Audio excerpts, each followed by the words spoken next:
To get started, I added some text to my Photoshop document. And for this trick, we'll actually be adding multiple drop shadows that fade together to give it a really nice look.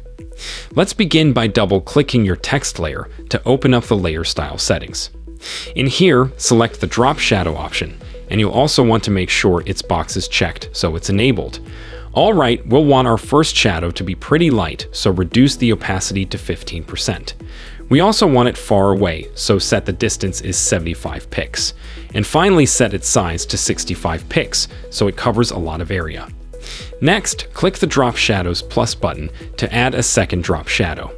This time decrease the opacity to 13%.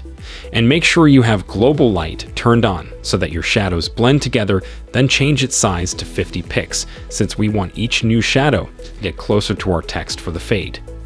Now let's add another drop shadow by clicking our Current Shadows Plus button. For the third one, we'll just decrease the distance to 20 pix to move it closer to our text.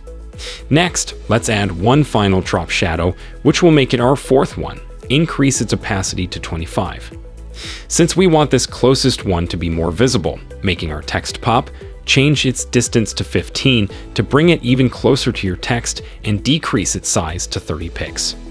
Okay, this looks good to me. But based on your preferences, you may want to play with the settings of this closest drop shadow. For example, if you want it to be darker, you could increase the opacity more. This is a one that's supposed to stand out more, whereas the others contribute to a nice fade effect. Once you're finished, be sure to hit OK so that applies the shadows to your text layer. Alright, and that's it for this tutorial.